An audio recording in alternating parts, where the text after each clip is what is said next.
스루프타임즈 2023년 3월 27일자를 진행하도록 하겠습니다. 구독, 좋아요는 제게 큰 에너지를 기를 팍팍 넣어주시는 게 되겠습니다. 그리고 제가 말이 느리니까 1.5 배속을 보시면 편하실 거라고 생각이 됩니다. 오늘 그 첫 화면에 제가 뜬금없이 막달라 마리아 피아 주식회사 지배구조라고 이름을 붙여가지고 어떤 그 기업화된 그 마피아 조직을 한번 그려봤어요. 맨 꼭대기층에 1인자 보스가 있고, 그 보스는 자기한테 그 충성을 배신하지 않을 어쌔신, 아마 그 경호원 역할도 하지만은 필요에 따라서는 피를 손에 묻혀야 되는 역할을 해야 되는 그런 충복이 있어야 되고, 또한 작사로서 그 변호사 자격까지 있는 그런 사람이 있어야만 그 어떤 이 조직을 이끌어 갈 수 있다, 이렇게 보입니다. 이것은 우리가 많이 이 마피아 영화, 대부 영화에서도 그런 것을 좀 볼 수 있었고요. 그 다음에 이제 이 밑에 그 하부 조직을 직접 관리는 하진 않고, 일반적으로 제2인자가 헤드쿼터로서 본부 운영을 한다. 이렇게 이제 이런 식으로 그 운영을 한다, 이렇게 보여집니다. 그리고 그 휘하에 보통은 이제 일본 말로 이제 나발이라고 하지만은, 이거를 뭐 예를 들어서 기업화했다 한다면은 A 기업, B 기업, C 기업, D 기업이라고 또 비유해 볼 수도 있겠죠. 그러면은 이 B 기업이 또 자회사를 만들 수도 있겠죠. 또 B 기업도 B 자회사, 이렇게 다 자회사를 만들어서 확대해 나갈 수 있을 거라고 봅니다.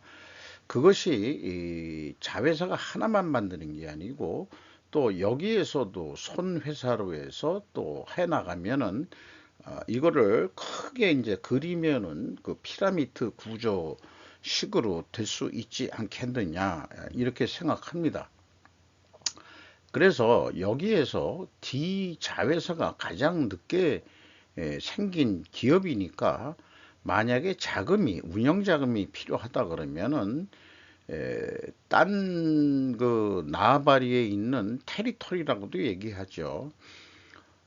영어로는 영역, 뭐 이렇게도 이제 번역이 되겠습니다만은, 야, C가 좀 도와주라, 이렇게 지시가 내려가서는 안 됩니다. 그러면은 그 조직을 원활히 통치할 수가 없습니다.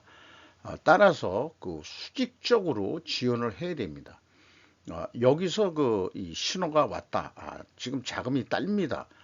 그렇게 되면은 보스의 이렇게 위로 의견이 올라가서 이 승인이 떨어지면은 이 헤드쿼터 본부에서 돈을 내려주는 식으로 이렇게 해야 된다고 저는 믿습니다.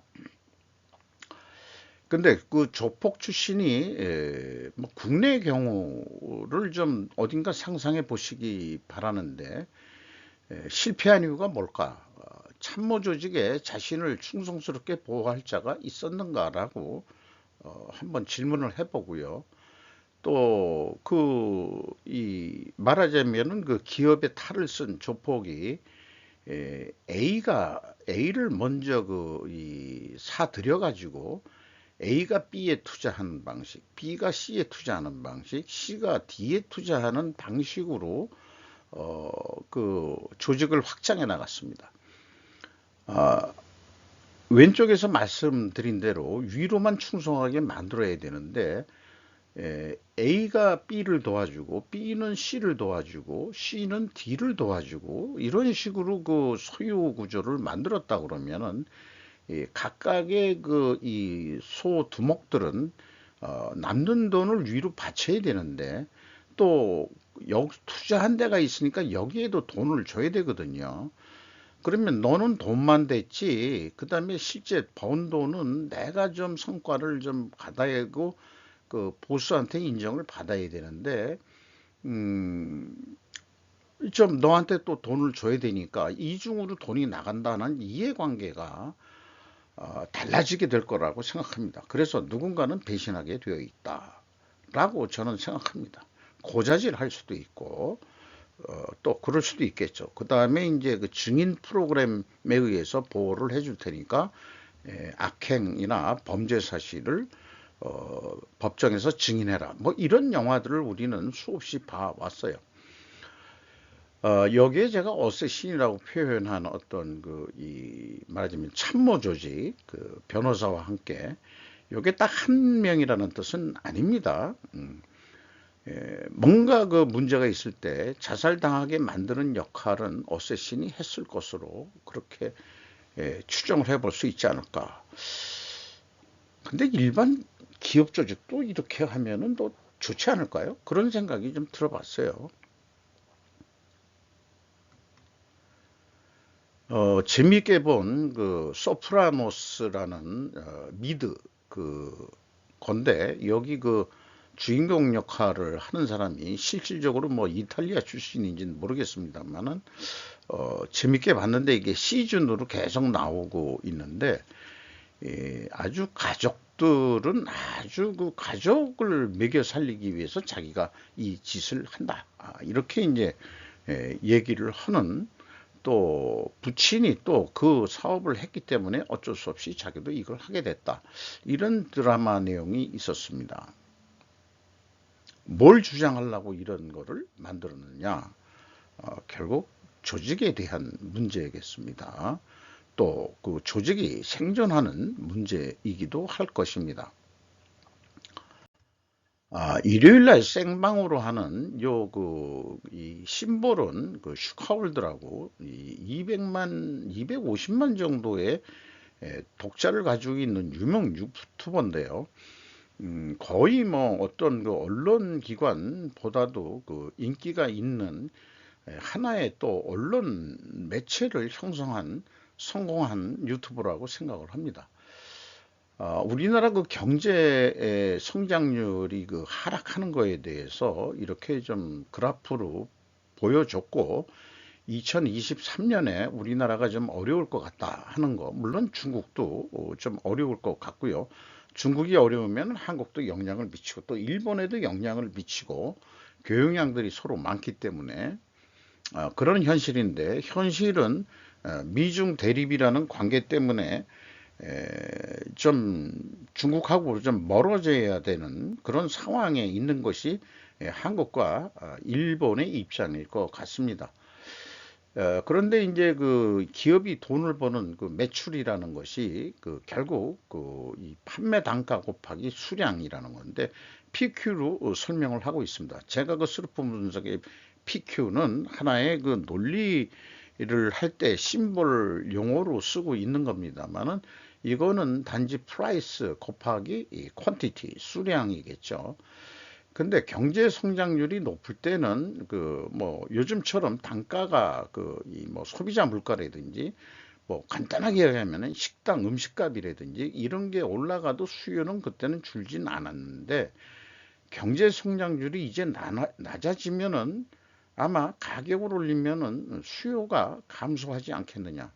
주머니에 쓸 돈이 없는데 어떻게 그 이 비싼 음식을 계속 만약 사 먹더라도 횟수가 줄어들 거고, 그러면 결과적으로 기업은 어떤 그 음식점은 결국 운영하기가 힘들어서 문을 닫는 그런 점포들도 생기지 않을까.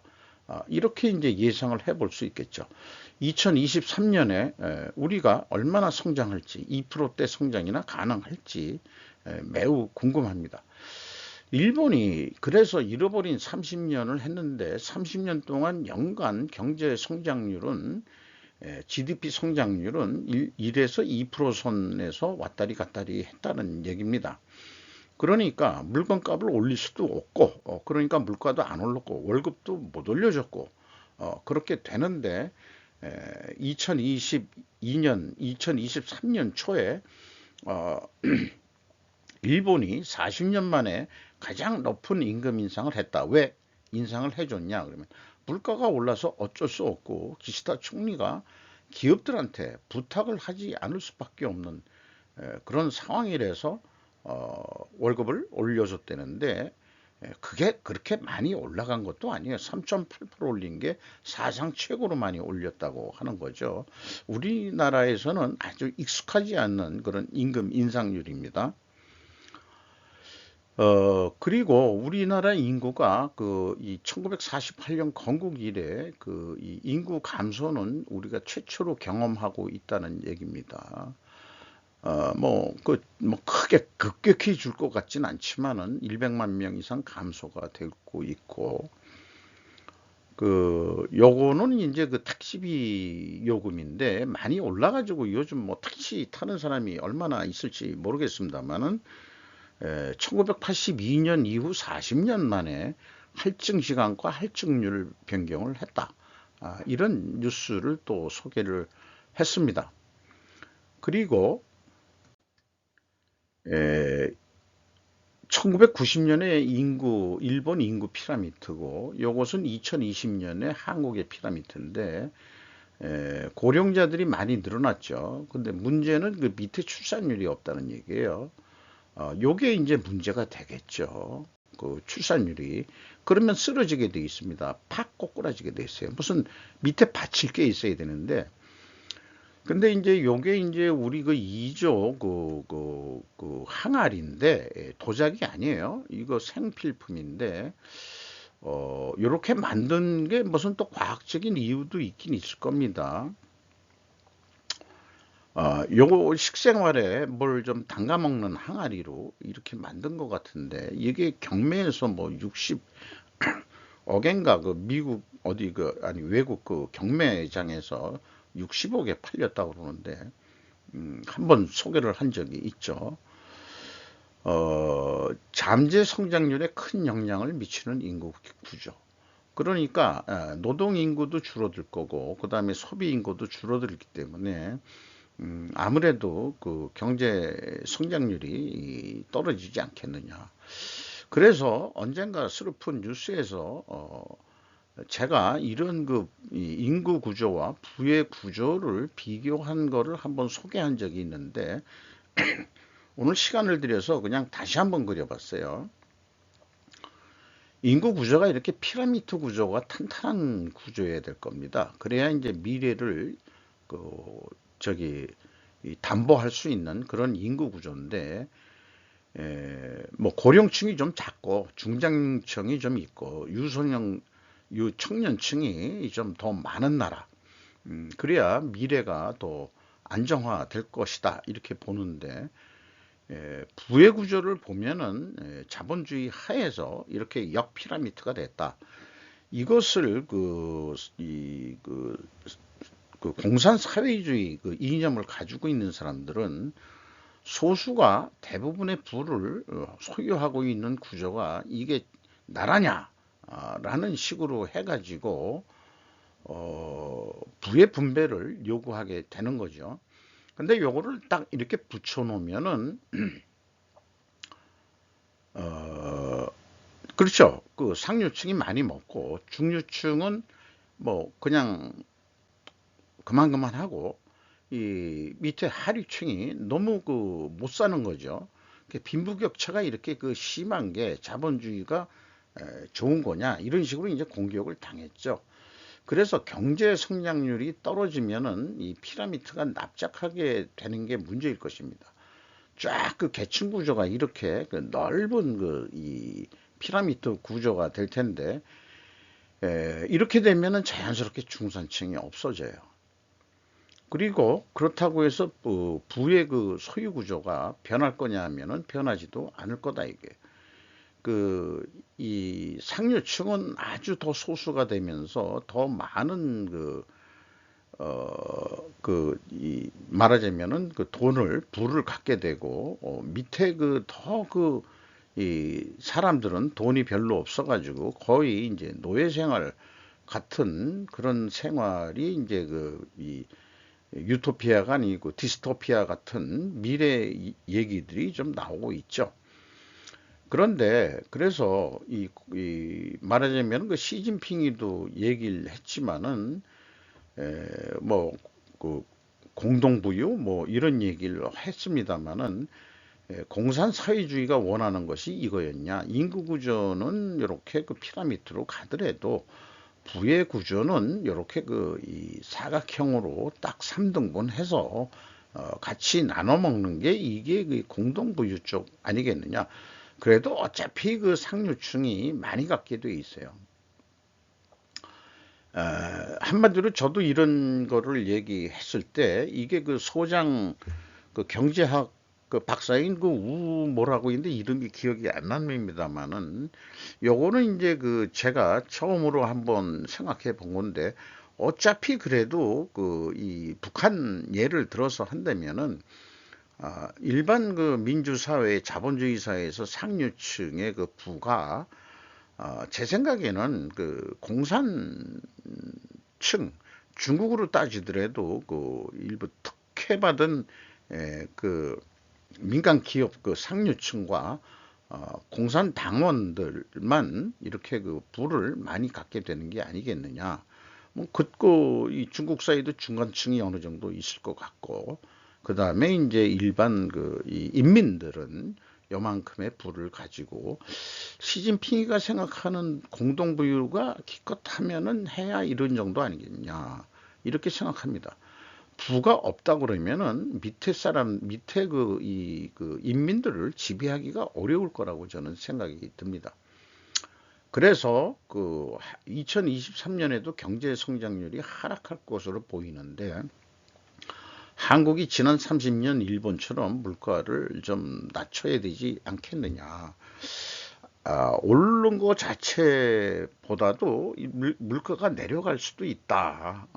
이제 한국도 지금 뭐 그 식당 같은데 그 또 뭐 그 영화관 값 이런 거 그 관람료 뭐 이런 거를 생각해 보면은 너무 올랐어요. 너무 올라가지고 그 과연 이거를 사 먹어야 될지 그래서 힘들어도 시장 가서 어떻게 뭐 음식 재료를 사다가 집에서 해 먹는 물론 집에서 해 먹으면 노동력이 들어가고 그 다음에 전기도 쓰고 뭐 또 그 가스도 쓰고 해야 되겠죠.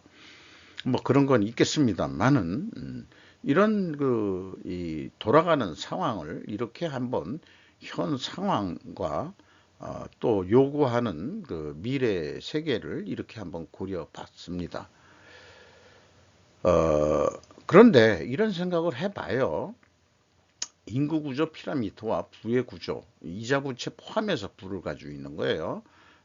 상류층도 부채가 있을 수 있습니다. 소비 이거 밑에 있는 사람도 물론 그렇습니다만은 부채가 있다 하더라도 조금뿐이 못 빌리겠죠. 역피라미드 사실 그것이 안정적인 사회이지 않을까 이렇게도 생각을 해봤어요. 근데 결국은 공산 사회주의든 민주주의든 이런 희망사항들은 있는 거 아니겠느냐 이렇게 생각은 됩니다. 선진국 중류 붕괴를 간파한 격차 연구의 권위가 글로벌화를 벌일 말이라고 말하는 이유라고 해서 다이아몬드 온라인에서 일본 매거진인데요. 이걸 그 전번에도 한번 소개를 했습니다. 그 코끼리 커브라는 거로 세계은행 선임 이코노미스트를 역임했던 그 블랑코 밀라노비치 씨가 중산층의 성장률 둔화, 중산층의 소멸이 아니고 중산층이 있긴 있는데 성장률이 둔화된다. 자본주의 내에서 이렇게 되는데 글로벌화를 이끈 두 개의 힘은 자기 이익의 추구와 또 하나는 기술 혁신이었다. 그런데 이제 자기가 관찰해 보니까 그 중산층이 그만큼 불이익을 당해서 코끼리 호브라는 그래프가 나왔다. 생긴 모양이 꼭 코끼리 그 코처럼 그렇게 그 보여가지고 그렇습니다. 부국의 중산층이 당면한 문제 두 개가 있는데 첫 번째는 단순히 중국의 중산층을 허용했고 적어도 고용에 대해서는 그들에게 털린다라는 문제. 싼 인건비 때문에 그 중국으로 생산 공장을 넘기는 바람에 일자리도 없어지고 중국의 중산층이 형성이 됐다. 두 번째 문제는 국내 상위 1%라는 같은 부유층의 소득은 그러나 그럼에도 늘고 있다. 이런 것이 중산층이 자본주의 국가 내에서 당면한 불만일 것이다. 이렇게 보는 거죠. 합리적이라는 말은 스루프 타임즈 테마에도 생존을 해야만이 합리적인 선택이었음이 의사결정이었음이 결정이 된다 이렇게 얘기를 하니까 합리적인 선택이란 것은 그 재분배 정책으로 이를 시행을 하기 위한 정치력을 기르는 것이다 이렇게 얘기했는데 여기까지 오면은 이 밀라노비치라는 사람이 그 일반적으로 사회 그 공산주의 이념을 가지고 있는 거 아닐까 이렇게 생각하는데 말을 돌려서 자본주의 내에서 격차 시정을 위한 자본주의 복음이라는 말을 표현해 가지고 공산주의든 아니면은 미국 내에서든 중국 시진핑 국가주석이 내세운 공동부유 그 다음에 미국 내 격차 시정을 내세운 바이든 대통령 두 예를 들면서 이게 자본주의의 중국도 사실은 그 국가 자본주의 형태라고 부르길 하니까 그런 재분배에 대한 그런 거에 희망을 들고 있는 것 같아요. 그래서 제가 좀 생각해 본 바는 그럼에도 불구하고 상류층은 중산층이 위로 올라오는 것을 싫어할 것 같다. 왜냐하면 지배할 수가 없기 때문이다. 아까 첫 장에 2인자로 있는 놈은 보수가 죽을 때까지는 2인자로 있어야 되는데 치고 올라오는 거. 그 밑에 나발이 애들이 지가 크겠다고 올라오면은 죽음을 맛보게 되죠. 마피아 조직은. 그래서 일반 그 민간이나 뭐 이런 쪽에서는 중산층이 사다리 타고 상류층으로 올라오려면 그 사다리를 걷어차고 있는 거 아닌가. 현재 그 어떤 그 시스템이라는 게 중국이나 뭐 그다음 미국이나 뭐 어느 나라나 그 자본주의가 돌아가는 데에서는 권력과 그다음에 이 경제가 이 정경유착이 돼 가지고 한번 굳어지면은 자기네들의 그런 유리하게 먹고 살 수 있는 그런 그 구조를 쉽게 새로운 인간들이 들어오는 것을 허용할까요? 안 하려고 그럴 겁니다. 다만 인정한다 해도 아주 자기 말을 잘 듣는 소수만 용인하지 않을까 이런 생각을 해보게 되는 거죠. 그냥 정신적인 유의라고 생각해 주시면 되겠습니다. 그래서 그 연관해서 생각해 보면은 퇴직하면 뭘 하지? 80대 선배들이 알려준 지금 해야 할 세 가지라고 해서 조선일보 이경은 기자가 보도한 내용인데요. 참고한 게 일본 잡지 프레지던트예요. 저도 가끔 인용을 합니다만은 은퇴 3대부라는 건강과 통장, 돈이죠. 결국 고독, 외로움 이런 건데 80대가 후배들한테 알려준 이 지혜는 뭐냐 그러면은 퇴직 후에도 참 좋았던 세 가지 이렇게 했는데 건강하려면 많이 걷고 치아 관리를 하라. 그 다음에 자식한테 손 안 벌릴 만큼 모아둬라. 퇴직 후 우울에 더 넓고 얕게 행복을 느끼는 거로 이겨내라. 넓, 얕, 행이라고 했는데 약어를 썼네요. 그리고 인용한 것도 일본 저자의 얘기로서 50부터는 인생관을 바꿔야 한다. 의 저자인 사이토 다카시도 퇴직 남성은 가만히 있기만 해도 주변 분위기를 가라앉게 만들기 때문에 다들 자리를 피해줬으면 하는 존재로 돼버린다. 50만 넘어도 그렇게 된다 이거죠. 평범한 장년 남성을 나서서 좋아해 줄 사람은 세상에 없다는 점을 자각해야 한다. 그렇죠. 어디 술집에 가서도 마찬가지일 거예요. 이건 그저 하류층 사람들 위안해 주려는 기사 아니겠느냐, 이렇게 생각을 합니다.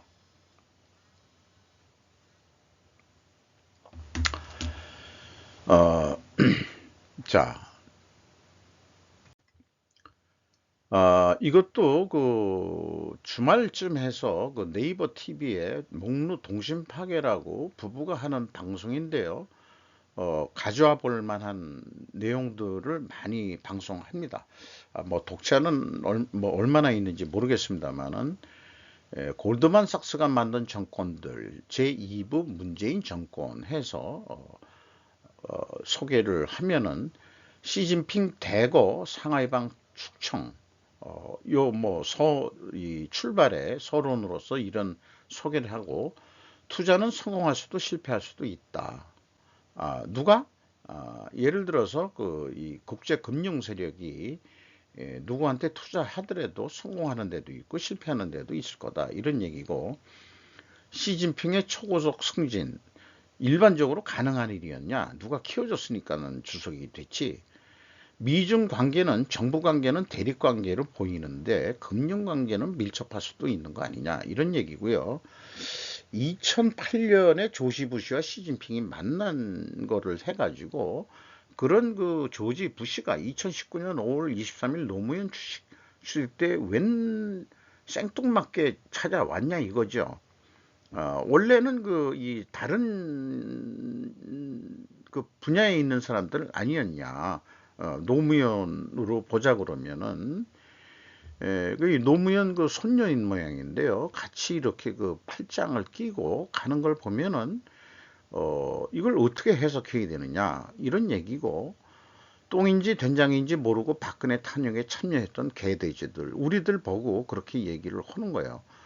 그래서 당신네들이 못나서 그런 게 아니고 가스라이팅 당해서, 그 언론에 가스라이팅 당해가지고 그렇게 됐다. 그래가지고 세상에 국회에서 그때 그 이 여당이 그 국회의원 수가 많았음에도 불구하고 찬성 234로 박근혜 대통령이 탄핵되는 최초의 사건이 벌어졌었습니다. 문재인이 왜 그 글로벌, 아니 골드만삭스가 키운 인물이냐, 이런 거에 증거들을 내세우면서 한국의 우파 정당은 노태우 때 끝났다. 현대차로 타겟바꾼 엘리엇이 삼성기업을 어떻게 활용했을까? 엘리엇이 한국에서 그 이 행동주의 펀드로 실패한 게 삼성전자, 현대차인데, 이것 때문에 박근혜 언니가 탄핵된 근본 원인 아니겠느냐, 이렇게 논리적으로 추론을 하고 있습니다. 한국의 좌파는 미국과 연결되어 있다. 그렇기 때문에 국민연금의 역할이, 문재인 대통령이 집권을 한 후 국민연금의 역할이 이상하게 이 일반 기업에 투자하면은 외국 자본에 유리하게 작용하게 되었다. 문재인 정권 때 국민연금이 어떤 데 계속 몇 프로 지분을 유지하다가 완전히 빼는 경우도 있어요. 또 외국 자본이 핵심 국내 기업의 지분을 늘리는데 좌파들은 왜 침묵하고 자빠졌냐? 이러니까 니들이 그 이 좌파들은 친미적인 아새끼들 아니냐, 이렇게 이제 얘기를 하는 거죠. 사실상 저도 그 스르프 분석을 하면서 시중은행과 그다음에 삼성전자, 포스코, 우리나라 거 아니다, 다 외국 자본이 지배하는 거나 마찬가지다. 우리는 종속돼 있는 거다라는 것을 계속 제가 또 말씀을 드렸죠. 그래서 삼성이 살래니까 삼성 미래 반도체 공장 11개 신설 계획 20년간 250조 원 투자한다. 워싱턴 저널이 보도했었습니다. 삼성이 텍사스주에 제출한 세제 혜택 신청서 통해 알려졌다. 이렇게 되어 있어요. 삼성 이재용 회장이 자기가 생존하려고, 그리고 자식한테도 재산 안 물려주고 자기 떼에서 끝내겠다 하면은 이미 삼성전자는 넘어갔습니다. 포스코도 넘어갔고, 그렇습니다. 골드만삭스 정치인 문재인이라고 표현을 했습니다. 대통령이 돼가지고 그 골드만 이런 뉴스도 있는 거죠. 문재인 대통령 당선에 또 세금 인상과 기업 지배 구조 개선 등의 골드만삭스가 영향을 미쳤다는 뉴스가 2017년에도 나왔었고 대통령 될 쯤에서 문재인 대통령 한국 경제 북핵 리스크 없다. 안심하고 투자하라.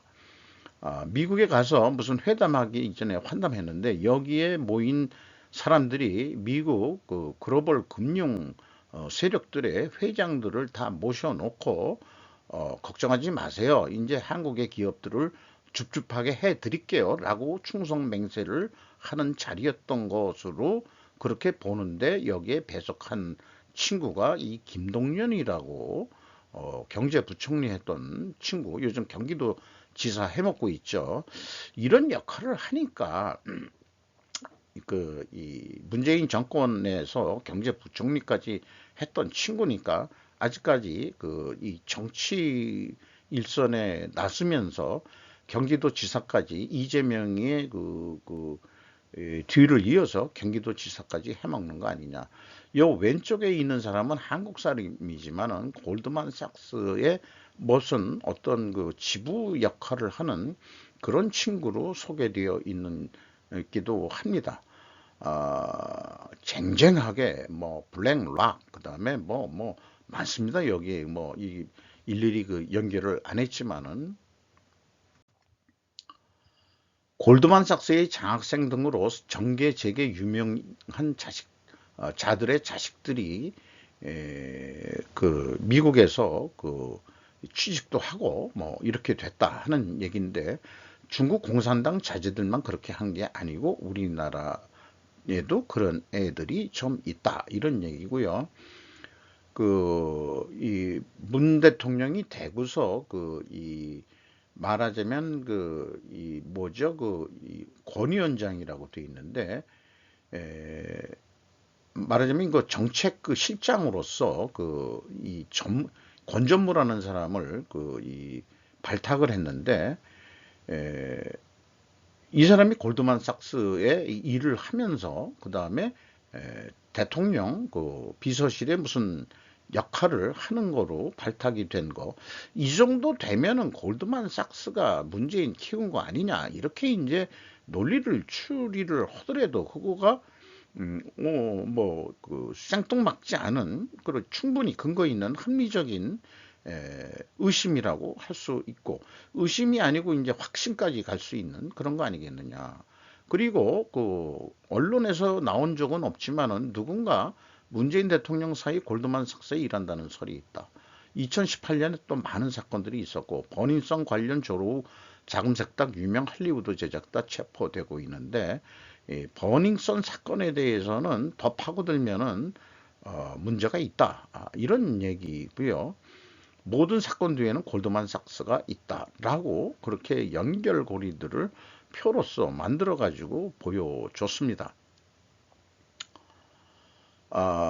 이렇게 유명 유튜버나 이런 사람들의 방송에 의미 있는 내용들을 제가 요약을 해서 하는 것도 어떤 가치가 있는 일이라고 생각되고 저도 기록으로 남기고 싶어서 그런데요. 이 사이비 종교에 대해서 최근에 그런 얘기도 우리나라에 너무나 사이비 종교가 많다 하는 걸 자관 히스토리컬하게 꾸며가지고 하는 것도 한번 볼만 하고요. 천천히 읽어보시면은 이스라엘의 역대 최대 규모 시위가 일어났는데 이게 이 네탄야후 방탄법에 대해서 국민들이 들고 일어났다. 이런 얘기고 말하자면 사법부를 니들을 신뢰할 수 없다.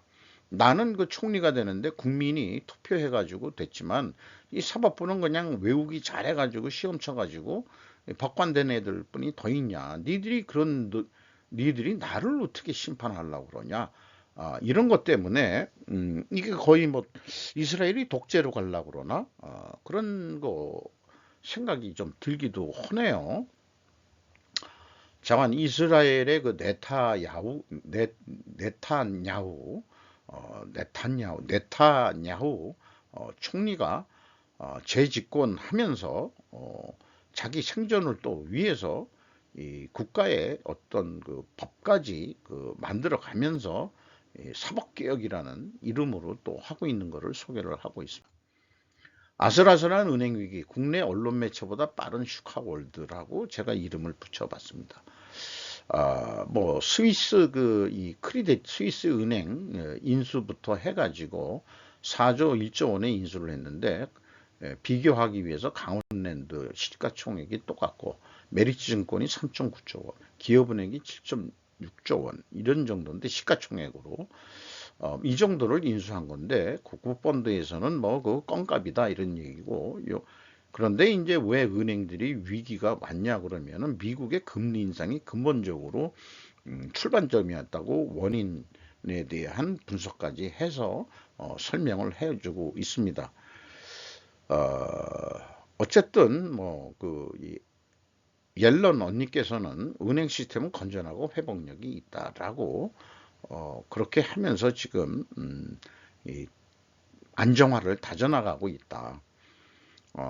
그리고 이제 이 미국 장단기 금리 국채에 대해서 최대로 역전이 됐다. 1981년 이후. 그러면 은행이 손해를 본다는 얘기예요. 금리 차이가 되면은 은행이 돈이 들어오면은 장기 국채를 사가지고 장기 국채는 금리가 더 높으니까 거기에서 이득을 봐가지고 이제 그 예금이자도 돈을 주고 그러는데 이게 역전이 되는 경우가 생기면은 은행이 적자를 보니까 돈이 팍팍팍 빠져나간다 이거죠.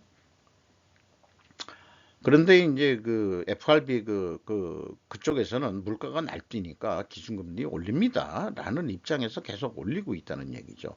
근데 물가가 왜 날뛰냐 그러면 돈이 많이 풀려서 그런데 우리는 그 상식적으로 코비드 때문에 보상한다고 해가지고 미국도 돈을 많이 풀고 우리나라도 많이 풀고 전 세계적으로 다 많이 풀었는데 그러니까 물가가 인상이 되니까 금리 인상을 해가지고 물가를 안정화시키겠다 이런 얘기인데 그러다 보니까 국채 금리가 낮아져지는 바람에 이런 사태들이 일어났다라고 잘 설명을 해주고 있습니다.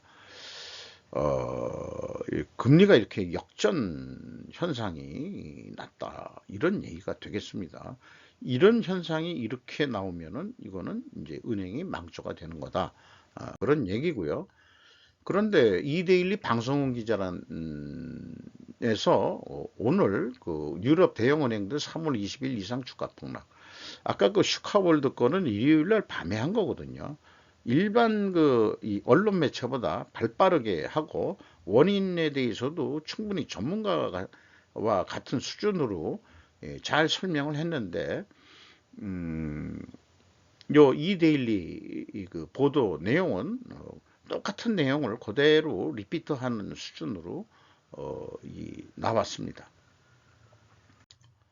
그래서 이 예금 마인드하고 채권 마인드라고 옛날에도 이걸 설명을 해줬는데 이게 채권을 실질적으로 말하자면 자기가 투자를 안 해보면은 자꾸 혼돈이 온다는 얘기예요. 일반 사람들은.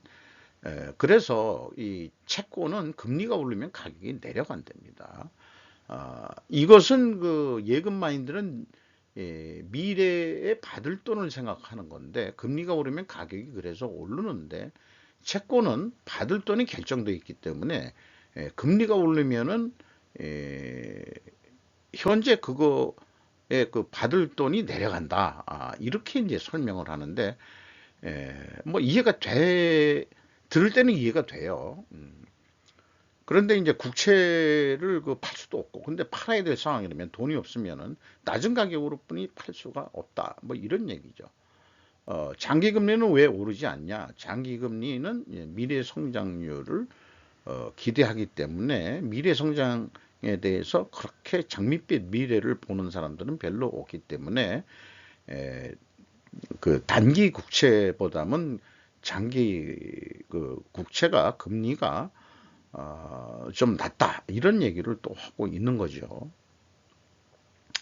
그리고 뭐 에코프로라고 우리나라에서 그 주가가 폭등을 한 거, 개인들이 한 1조 원 투자해가지고 LNF라는 데하고 나노신소재하고 에코프로미렌인데, 외국인들은 1조 원 정도 외국인과 기관들이 팔아가지고 짭짤하게 돈을 벌고, 우리 개미들이 1조 원 이상 돈을 한 달 사이에 퍼붓다. 이러다가 또 가격 내려가면 어떻게 될지, 또 계속 올라갈지, 그거 저는 잘 모르겠습니다만은, 2022년 1월에 에코프로임의 내부자 거래 혐의로 수사를 받았고 현재 형사처벌을 받고 있는 거로 알고 있습니다. 에코프로비엠이나 나노신소재 LNF를 이 전에 한번 분석을 다 해본 것 같은데, 2022년도 실적을 또 그 스루풋으로 분석해서 별도로 그 분석한 내용을 방송해 보도록 하겠습니다. 뭐 이 중에서 하나만 뭐 선택해 볼 수도 있고요. LNF도 많은 말을 들어봤는데 LNF 정도도 좀 뭐 다 그 2차전지 관련 계통인 것 같습니다. 르뽀 140만 명이 만든 135일의 기적, 포스코, 스웨디코, 신철강사, 도약구슬담, 헤럴드 공제, 김지윤 기자. 잠깐 포항제철이 제 정상 가동에 들어갔는데, 퇴직 선배도 와서 그냥 뭐 많이 그 고생을 했다. 이런 얘기를 하고 있는 거죠. 그리고 그 이 미래에는 그 수소 환원 제철로 그 이 제철소를 해서 친환경 제철소로 만들겠다. 이렇게 이제 얘기를 하고 있습니다. 미 항모 파견 북미 항모 파견의 미사일 2발 추가 발사. 김동영 AP 뉴스인데요. 뭐 재미있게 표현한 게, 이제 이 허구한 날 이제 이런 뉴스 속에서 살 것 같아요. 티격태격하는 사이클로 강화됨에 따라 이게 이제 악순환의 고리라고 얘기를 합니다. 그 피터 센게의 그 제오 뭐라는 그런 책이 있는데, 군비 경쟁이라든지 이런 거를 해가지고 할 때 이런 것들은 그 말하자면은 그 악의 그 사이클이 돌아간다. 이렇게 또 얘기를 하기도 합니다. 티격태격하는 사이클이라고 그러는데, 악의 순환골이다. 뭐 이렇게도 표현하는 학자가 있습니다. 피터 싱기. 옛날에 그 제오 뭐라고, 제오 경영이라고 그랬나, 뭐 그 오래전에 읽은 책이 돼가지고 기억이 잘 안 납니다만은, 자관 그 한반도상이 이렇게 그 뉴스를 보면은 지역이 계속 우리 그 한반도 지역이 긴장이 고조되고 있다. 이런 식으로 이제 세계 뉴스에 계속 나가면은 전쟁 터질 거 아니야? 전쟁 터질 거 아니야? 뭐 이런 식인데, 정작 한국에 살고 있는 우리들은 뭐 이제는 무감각해지는 거죠. 허구한 날 저지들 하고 있으니까. 그러니까 어떤 경우 아줌씨는 그래요. 그냥 확 그냥 팍 그냥 밀어버리고 말지. 이렇게 또 얘기하는 사람이 있어요. 그럴 바에야 팍 지금 그냥 북한을 그냥 그 소멸시키고 말지. 왜 우리나라 그런 힘이 없냐 하면서 아줌마가 그런 얘기를 하더라고요. 한국 박스오피스 일본 애니메이션의 강세로 3주째 스즈메 흥행. 베리파이라고 패트릭 프렌더라는 사람이 했는데, 이 스즈메라는 그런 만화 영화가 있는 모양인데, 스즈메가 무슨 뜻인지 모르겠, 사람 이름인가. 일본과 다른 아시아 지역에서도 큰 히트를 친 영화인데, 지난 주말 한국 전체 영화 흥행의 66%를 차지했다. 그러면 이제 히트한 거예요, 또. 그 다음에 슬램 덩크 아주 히트했었죠. 일본 영화가 다, 만화 영화가 다 히트 쳤어요. 어, 일반 영화가 아니고. 그리고 이제 이가 한국에서 이제 만든 한국산 웅남이라고, 그게 이제 고뭉자 웅남인데, 이 배우가 이거 사진은 되게 젊게 뽀샵을 해버린 모양이다. 실질적으로는 이 사람 배우가 나이가 좀 먹었죠. 그렇게 됐는데, 잠깐 곰이 사람이 돼가지고 뭐 한다는 얘기예요. 그 코믹 그 액션 영화라고 하는데, 코미디 액션 영화. 근데 그 단군 설화 어쩌고 저쩌고 곰이 인간이 됐다 해서 그게 단군 설화 이름을 붙였는데 이게 말씀이 안 되지. 왜냐 그러면은 곰이 사람이 된 것은 웅녀지, 웅녀. 곰이 사람이 된 거는 웅녀가 사람이 돼가지고, 그래서 단군 아니 그러니까 그 환웅하고 이렇게 그 짝짝꿍 해가지고, 그래서 단군이 태어난 거 아니에요.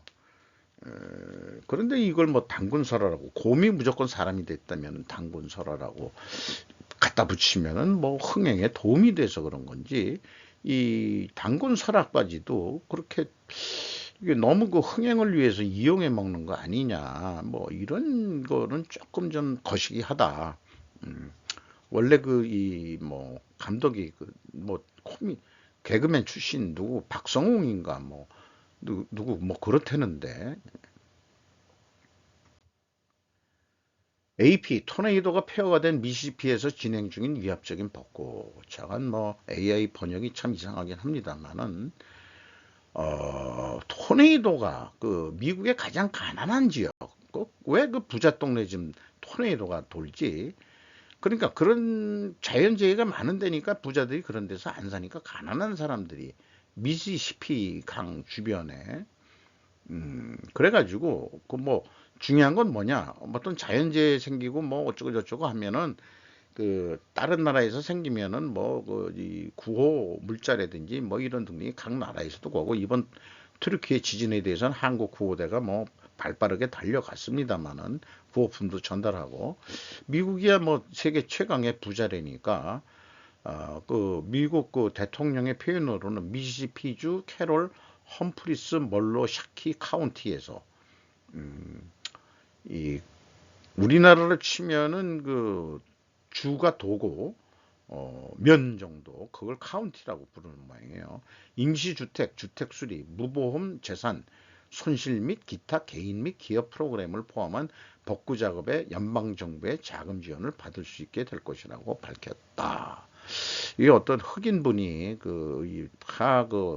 이 날라간 재산을 보면서 울고 있는 장면인 것 같습니다. 토네이도가 스쳐간 이후로 어떤 교회 앞에서 쭈그리고 앉아서 사람들이 허망하게 있는 그런 장면인 것 같습니다.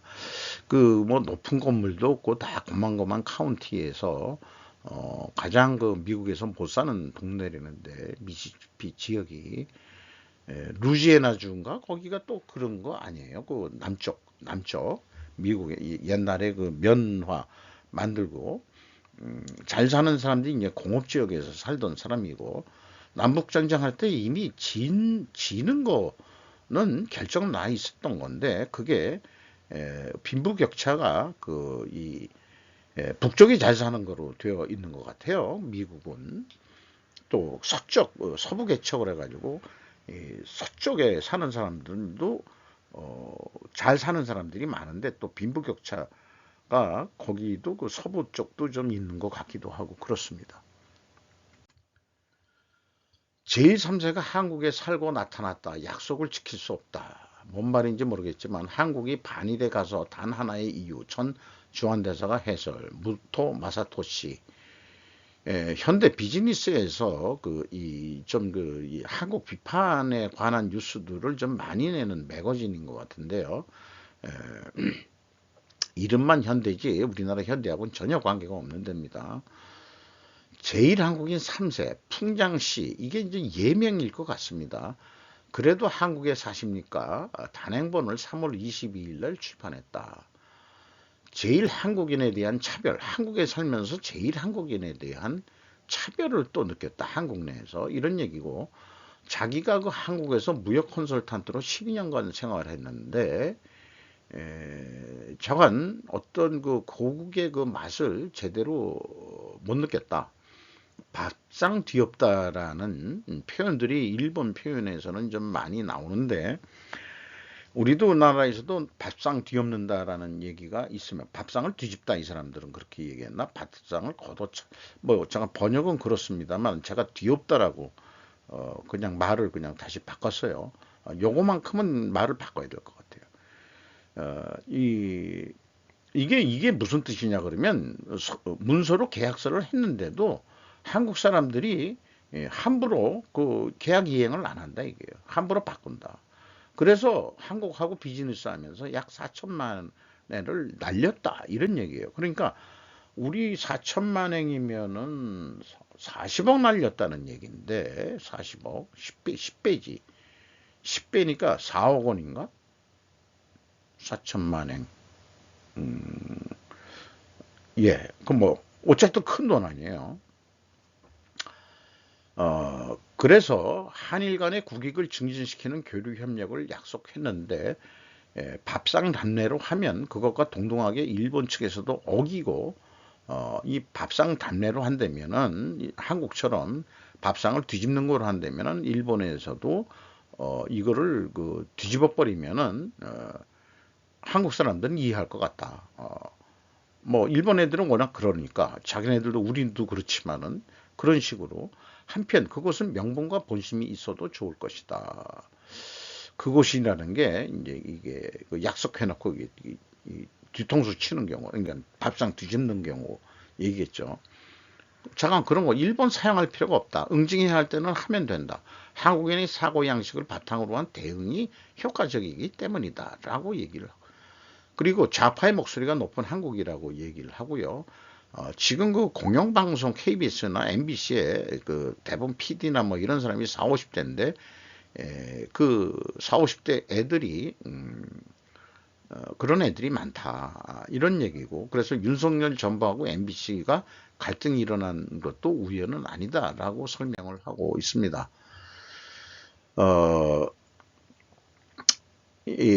나는 소리를 내는 것은 대통령밖에 없다고 생각한다. 대부분 그 좌파 애들이 여론을 형성하게 되면은 소리를 낼 수 있는 사람은 대통령밖에 없는데, 그래서 지금 그 이 보수 쪽 같이 윤 대통령이 그 이 갈하고 있는데 윤 정권 후에 대통령이 누가 될지 매우 중요하다. 한국의 새 대통령이 누가 될까? 한 이제 만 3년 남았죠. 3년 더 남았을 거. 관건은 무엇인가? 대담하게 예측하면은 경제 및 대북 대응 가지고 결정이 되지 않겠냐. 그러니까 이 다른 그 외교적인 거로는 얘기를 안 하네요. 한국 이 대사까지 했던 사람이 한국은 외교 쪽으로 뭔가 이제 그 대통령이 되려고 그러면은 외교 정책 그 꼭 대북만이 아니고 대일 관계라든지 대미 관계라든지 다른 이런 것도 이제는 그 이 선거 공약이나 뭐 이런 데 이제 얘기를 좀 해야 한국 국민이 따라갈지 않을까. 한국 국민은 막 항상 개대인 줄 아냐?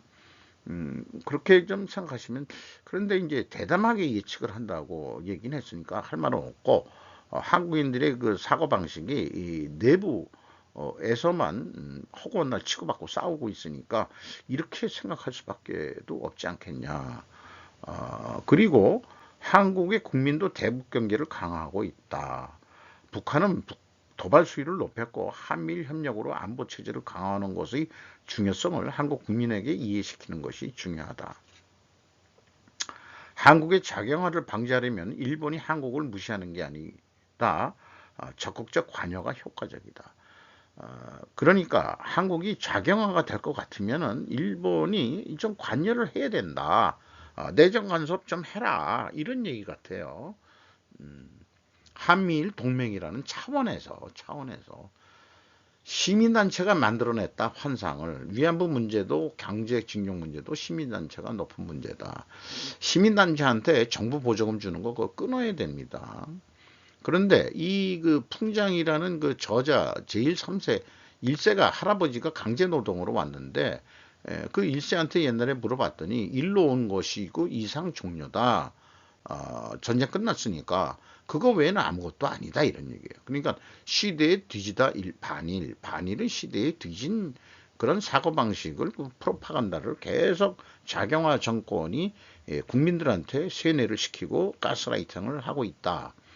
그래서 윤 정권은 화물연대 시위와 노조 간부의 북한의 스파이 활동에 대해서 쉽게 타협하지 않고 단속을 벌이고 있다. 간첩으로 모르는 게 아니고 간첩행위, 그러니까 난파된 간첩이 아니고 자생적 간첩, 그걸 제5열이라고 그러죠. 그 이념 때문에.